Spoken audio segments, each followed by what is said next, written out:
चलो दोस्त, ये वीडियो आपकी ज़िंदगी का एक और वीडियो होने वाला है जिसे देखने के बाद कुछ करने का मन होगा आपका अपने केस में। फिर कुछ और वीडियो देखने लगोगे, वो थॉट, वो इमोशन खत्म हो जाएगा जो इस वीडियो को देखने के बाद आपको आएगा। या फिर दूसरे वीडियो को देखते देखते कोई काम में बिजी हो जाओगे और फिर कुछ नहीं, कुछ भी तो नहीं होगा, बस ये केसेस, झूठे केसेस यूं ही चलते रहेंगे। बुरा मान गए? इतना कड़वा सच सुनकर तो मैंने ये वीडियो आपको बुरा मानने के लिए ही बनाया है, क्योंकि सच आप जानते हैं पर मानते नहीं। एक दुश्मनी निभाए जा रहे हैं खुद के साथ। आपके लिए, आपके फायदे के लिए ही बनाया है ये वीडियो मैंने। मगर हर बुखार की गोली कभी मीठी बनी ही नहीं, कड़वी ही होती है। तो हर समस्या का हल आसान नहीं होता, मगर यह बहुत बड़ा सच है कि सॉल्यूशन होता जरूर है। कानून पेचीदा नहीं होते, सिस्टम उसे उलझा देते हैं। यानी आप सिस्टम की वजह से ये सब झेल रहे हो, ना कि कानून की वजह से। सिस्टम नहीं सुनता, बोलने नहीं देता और न्याय नहीं देता। बस हार गए, थक गए हो, टाटा बाय बाय। आज जो सॉल्यूशन दूंगा उससे 1000% बच तो सकते हो, मगर तुम लड़ोगे ही नहीं, इसकी 1,00,000% गारंटी है। ये वीडियो देखोगे और आगे बढ़ जाओगे दूसरा वीडियो देखने के लिए।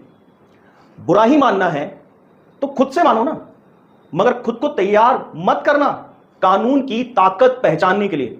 चलो यही करते हैं, आपको वीडियो दिखाते हैं। नहीं तो कुछ लोग कमेंट सेक्शन में बोलेंगे, this video started after 2.04 minutes. क्यों? फिर अपना पैसा लुटा रहे हो आप, जो खून पसीने से कमाया है आपने, मेंटेनेंस के नाम पर, जो न्याय के नाम पे अन्याय आप झेल रहे हो। नमस्कार दोस्तों, मैं हूं राहुल सैफ, लीगल चैनल में आपका स्वागत करता हूं।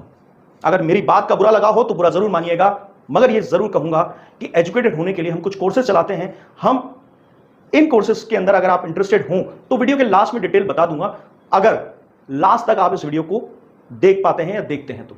फिलहाल आज हम आपको मेंटेनेंस से जूझने का तरीका बताएंगे। मेंटेनेंस आप इसलिए नहीं देना चाहते कि आप कमाते नहीं है, आपके पास पैसे नहीं,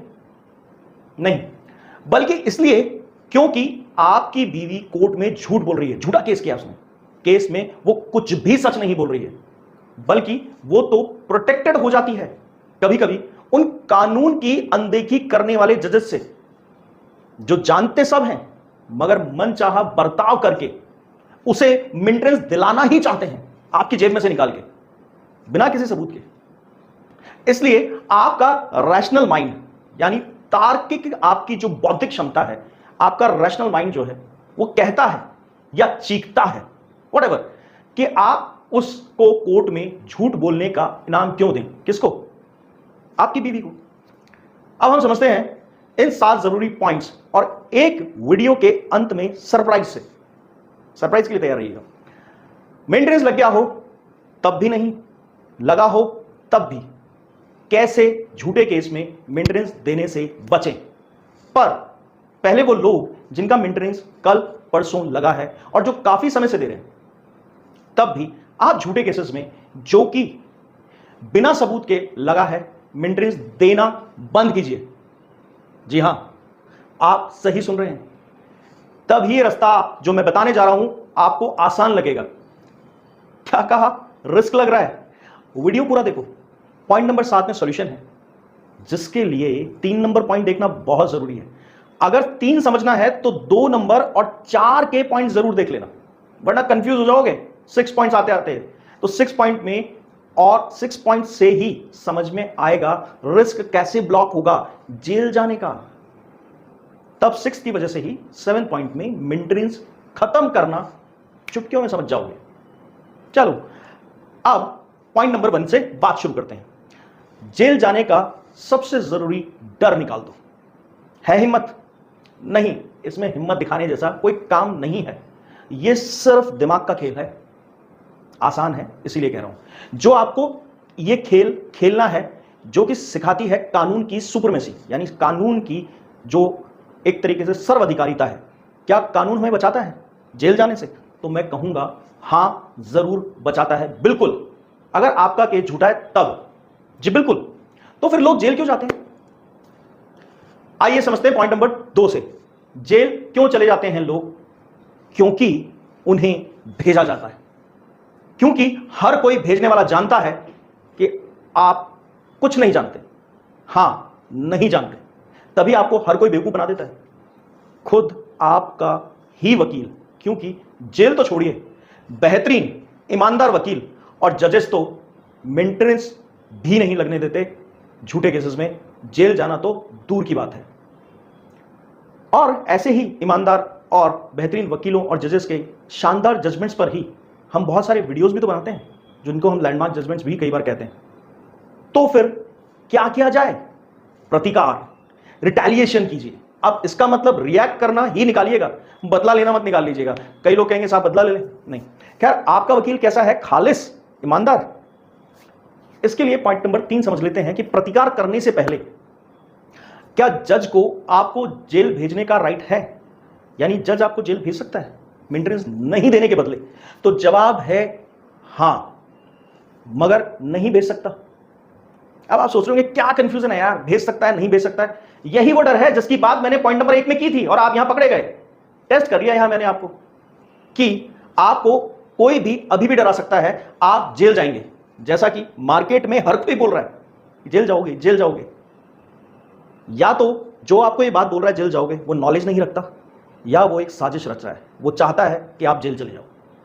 आप जेल नहीं जा सकते झूठे केस में, फिर भी आप कहोगे तो फिर कई लोग गए हैं उनका क्या, यही पूछोगे ना आप।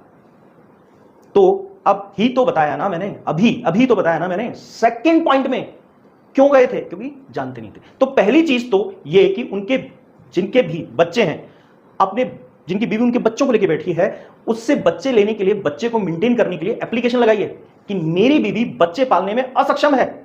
उसने खुद माना है इस कोर्ट में, ये कोर्ट को बताइए, इसलिए बच्चे मुझे दिलाए जाएं। कोर्ट को कहिए, बोलिए कोर्ट से, जिससे उसके बच्चे के नाम पे ली गई सिंपैथी आप कम करा सकते हैं। अक्सर बच्चे को दिखाकर ही आपका क्रूरतम चेहरा बाहर लाया जाता है कि जो बच्चे को मेंटेन नहीं कर रहा वो पत्नी को भी नहीं करता होगा। और बच्चे भी ले लो, हां बच्चा 5 साल से छोटा हो तब भी आप उसे ले सकते हो। अब इस पर वीडियो फिर कभी और बनाएंगे कि छोटे बच्चे को कैसे लिया जाता है। अब दूसरी चीज वो लोग करें जिन पे मेंटेनेंस लग गया या लगा हुआ है। जैसे ही आपको मेंटेनेंस ना देने की वजह से आपकी पत्नी भागी भागी एग्जीक्यूशन की एप्लीकेशन लेकर लगाने जाएगी उसी कोर्ट में, तो आप अपना एक रिप्लाई में आपत्ति या ऑब्जेक्शन लगा दो उस एग्जीक्यूशन के खिलाफ जो आपकी पत्नी लगाकर आपको कोर्ट में बुलाने की कोशिश की। इसका ऑब्जेक्शन लगाने का राइट आपको है, अधिकार आपको है, बिल्कुल है। अब यहां वो लोग टेंशन में हैं जो सोच रहे हैं हमारा क्या, जिनके रिकवरी या अरेस्ट वारंट आ गए हैं। तो अगले 2 पॉइंट आपके लिए हैं और उनके लिए भी जिनके अभी भी कुछ भी मेंटेनेंस नहीं लगा। तो यह है 4th पॉइंट कि क्या यह अफवाह फैलाई जाती है फिर कि जेल चले जाओगे अगर नहीं दोगे मेंटेनेंस बीवी को, चाहे झूठा केस लगा। तो क्या हुआ अगर वो एक औरत है, बीवी है आपकी, तो मेंटेनेंस तो देना ही पड़ेगा।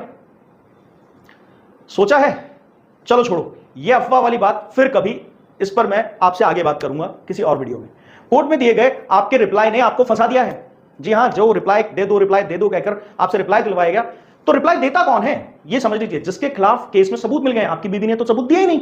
फिर इसलिए कहा था ये उनके लिए भी इंपॉर्टेंट पॉइंट है जिनका मेंटेनेंस नहीं लगा, केस ही लगा है सिर्फ अभी। तो क्या कोर्ट ऑर्डर कर दे रिप्लाई करने के लिए, तब भी नहीं देना था क्या रिप्लाई? तो हम ये कहेंगे हां नहीं देना था, तब भी इसके सॉल्यूशन पे भी वीडियो बनेगी जल्दी ही। तो बताया ना आपने बच्चा उसे दे दिया, तो उससे लीजिए और आप अपने रिप्लाई में लीगली वेडलॉक वाइफ यानी धर्मपत्नी उस महिला को आपने मान लिया। एक तो बच्चा उसके पास है और एक आपने उसे धर्मपत्नी मान लिया। तो फिर क्या नहीं माने? मानना है, पर किसी दूसरे तरीके से जिसमें उसकी गलती नजर आए। पर फिलहाल इस बात पर जोर देते हैं कि अरेस्ट और रिकवरी का क्या करें, नहीं तो 6 पॉइंट नहीं समझ पाओगे, जो कि 7 पॉइंट को समझने के लिए बहुत जरूरी है। इसलिए 5th पॉइंट में मैंने इसी समस्या का समाधान बनाया हुआ है, रिकवरी और अरेस्ट वारंट का एक क्या करें। देखो, मैं बता चुका हूं जजेस या मजिस्ट्रेट को अरेस्ट करने का राइट बिल्कुल नहीं है। इसलिए गिरफ्तारी करने के लिए पुलिस को झूठे केस में कोर्ट आपके पास नहीं भेज सकते। जी हां, बिल्कुल भेज ही नहीं सकते, क्योंकि पुलिस एक इन्वेस्टिगेशन एजेंसी है सरकार की, ना कि रिकवरी एजेंट। आप अगर कुछ दिन अपना सॉल्यूशन होने तक पुलिस अगर आपको गिरफ्तार करने के लिए बार बार आपके घर के दरवाजों तक आ रही है, तो इधर उधर छिप भी सकते हैं, छिप कर रह सकते हैं, रहना चाहें तो। बस गिरफ्तार मत होइए, वरना झूठे केस में मेंटेनेंस भी लग जाएगा और जेल भी होगी और फिर कुछ भी साबित नहीं कर पाओगे दोस्त। इसलिए इस बात का बहुत कड़ाई से पालन करना। जी, बड़े बड़े क्रिमिनल्स भी तो ऐसा करते हैं, क्राइम करने के बाद जब तक राहत उन्हें नहीं मिलती है, मगर आप तो क्रिमिनल भी नहीं है। फिर अब समझिए सबसे इंपॉर्टेंट बात, 6 पॉइंट, आपकी रिकवरी या अरेस्ट से पहले ही इस वीडियो को देखकर, जो भी मेरे इस वीडियो को आप देख रहे हैं, इस वीडियो को देखकर एक ड्राफ्टिंग तैयार करिए मजबूत सी, जो कि एक आपत्ति पत्र होगा, यानी सेक्शन 47 सीआरपीसी के थ्रू उसे रेडी कीजिए। सेक्शन 47 सीपीसी में उसे तैयार कीजिए मेंटेनेंस की डिग्री या एग्जीक्यूशन के खिलाफ, क्योंकि रिकवरी आपके केस में नहीं कराएगी, जो पॉइंट 7 में मैं बताऊंगा। और 8 पॉइंट भी है जो मैंने कहा था ना कि एक सरप्राइज है, वो इस वीडियो के एंड में है, बने रहिए। जब आपको पता चलेगा कि क्यों पुलिस और कोर्ट डायरेक्ट या ऑर्डर्स या अरेस्ट या रिकवरी नहीं कर सकते आपके खिलाफ। मगर यहां बता दूं कि मेंटेनेंस में रिकवरी सम्मन आपको नहीं मिला अगर, और रिकवरी वारंट के बाद ही या बिना रिकवरी वारंट के, बिना ही अरेस्ट करने पुलिस को भेज दिया, तो सबसे पहला काम कीजिए, वहां से भाग जाइए। बिल्कुल, आप कोर्ट में बाद में कह सकते हैं मैं था ही नहीं, तो ये भागना आपकी नजर में है, कोर्ट की नजर में नहीं, क्योंकि आपके साथ इलीगल प्रैक्टिस ऑफ लॉ, यानी कानून का बहुत बेजा दुरुपयोग किया जा रहा है, गलत कानून का दुरुपयोग हो रहा है। इसी को रोकने के लिए आपको वहां से हटना पड़ेगा, खुद को बचाने के लिए। जी बिल्कुल, हाँ यही करना है। आप उसे चैलेंज कर सकते हैं बाद में, वहां से चले जाने के बाद, कि आप फरार और भगोड़े तब भी नहीं कहलाओगे। तो ऐसा क्या है जब पुलिस को डायरेक्ट राइट नहीं है, कोर्ट को भी नहीं है, तो क्या है वो प्रक्रिया और कौन है इस पूरे मामले का सुपर अथॉरिटी जो आपके अरेस्ट और कोर्ट के बीच में आ जाता है आपको सेव करने के लिए। जब तक आपने ये वीडियो देखी है, जिसका मतलब साफ है कि आपको मेंटेनेंस से जंग लड़ने की हिम्मत और हौसला तो शर्तिया तौर पर अब आ ही गया होगा। तो hats off my dear friends, इस वीडियो में अब बने रहने के लिए। इसी के लिए 7 पॉइंट अब आपको समझ में आएगा। अगर आपने कोई भी पॉइंट बिना स्किप किए यहां तक खुद को लैंड करवा दिया है, तो आपका वित्तीय नुकसान या हैरेसमेंट, प्रताड़ना होने से बचाने के लिए इस तरह की सरकार ने व्यवस्था की है कि किसी भी अथॉरिटी को डायरेक्ट एम्पावर नहीं किया जाए सभी कामों के लिए। तभी कोर्ट जस्टिस के लिए है, पुलिस अपराध रोकने और इन्वेस्टिगेशन एजेंसी के रूप में काम करने के लिए। मगर ये दोनों रिकवरी एजेंसीज नहीं है। इस बात को अब दिमाग में रखकर ही आगे बढ़िएगा अगला पॉइंट पूरा समझने के लिए। यही बात क्लियर करता है हमारा ये 7वां पॉइंट। जो ऑफिसर आपको गिरफ्तारी से बचाता है, सरकार के द्वारा नियुक्त, या रिकवरी होने से झूठे केसेस में बचाता है, तो वह पब्लिक सर्वेंट है आपके जिला कलेक्टर साहब। अब ये कैसे? देखिए, बहुत प्रत्यक्ष नहीं होगा कि आप डायरेक्ट जाकर एप्लीकेशन लगा दें कलेक्टर साहब के साथ, नहीं। इसके लिए पहले आप इस ऑर्डर के खिलाफ 6 पॉइंट के अनुसार ऑब्जेक्शन डालिए। फिर भी हो सकता है लोअर कोर्ट्स कई बार दादागिरी भरे रवैये को अपना लेते हैं इस तरह के प्रतिकार या आपत्ति के बाद। आपको बिना सुने जो ऑब्जेक्शन आप उनके सामने रखते हैं उसके अनुसार, तो फिर आपको क्या करना चाहिए? तो तुरंत अर्जेंट एप्लीकेशन के साथ अपने राज्य के ऑनरेबल हाई कोर्ट में आर्टिकल 226 या 482 सीआरपीसी में 421 सीआरपीसी की एक रिट डालिए, जो कि लोअर कोर्ट द्वारा 421 सीआरपीसी के उल्लंघन किए जाने के खिलाफ होगी। अब इसमें वो सारे पॉइंट्स भी आएंगे जो आपकी पत्नी ने वहां पे गड़बड़ की है। आपका लोअर कोर्ट में दिए गए ऑब्जेक्शन को भी आप इसी सेक्शन 421 सीआरपीसी में पहले लोअर कोर्ट में अपनी पत्नी द्वारा लगाए गए एग्जीक्यूशन के खिलाफ एडवांस में दे चुके हैं। यानी पहले आपने नीचे ऑब्जेक्शन लगाया, उसका अब यहां हाई कोर्ट को जरूर बताइएगा कि मैंने 421 सीआरपीसी की पालना के लिए लोअर कोर्ट को और एग्जीक्यूशन की एप्लीकेशन के खिलाफ ये सब किया है, पर कोर्ट ने मेरी बात नहीं सुनी। 421 सीआरपीसी की पावर आपको 8 पॉइंट में, जो कि आपके लिए सरप्राइज है, समझाएंगे कि क्या पावर होती है 421 सीआरपीसी की। 421 सीआरपीसी रिकवरी के आदेश के बाद भी मेंटेनेंस से बचा लेगा झूठे केस में, क्योंकि आपके सबूत को जो लोअर कोर्ट नहीं सुनता वो हाई कोर्ट में सुने जाएंगे। आपकी बीवी से सबूत भी मांगे जाएंगे, तब तक लोअर कोर्ट के आदेश पर स्टे भी रहेगा और बिना मेंटेनेंस के आप केस में निकलोगे। ये मैंने शुरू में ही कह दिया था इस सॉल्यूशन के साथ। यहां वो लोग जो इस वीडियो से पहले ही 482 में जा चुके, वो सुप्रीम कोर्ट में अपील करिए 421 के उल्लंघन की और केस लड़िए अपने शहर से, बिना दिल्ली जाए, सेम आधारों पर। वहां से भी हटेगा मेंटेनेंस का केस, अपने शहर से ही सुप्रीम कोर्ट। कैसे? देखिए, अपने शहर से ही सुप्रीम कोर्ट, मतलब सरप्राइजिंग सी बात है, सब कुछ एक ही वीडियो में जानना है। रुकिए, 8 पॉइंट में 421 सीआरपीसी भी जान लीजिए अब इस एक छोटी सी डिटेल के बाद, जिसकी आपको जरूरत पड़ सकती है जीवन में कभी भी कहीं भी। आज नहीं पढ़े कोई बात नहीं, और आज पढ़े तो जरूर, कि इसीलिए हम बोलते हैं दोस्तों एजुकेटेड हो जाइए। 8 पॉइंट इसके जस्ट बाद बताऊंगा।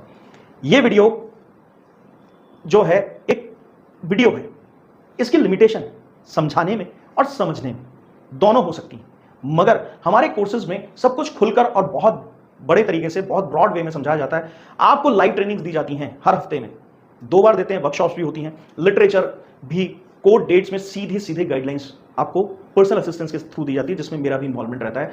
पुलिस की गलत कार्रवाइयों से प्रोटेक्शंस आपको दिलवाए जाते हैं कानूनन तरीके से, और 200 से भी ज्यादा तरीकों से जो आज तक ना आपने देखे ना समझे होंगे कहीं भी किसी के पास, वो भी दुनिया भर के लैंडमार्क जजमेंट के सपोर्ट से। आप खुद भी ये सब खुद से पार्टी इन परसेंट डील कर सकते हैं।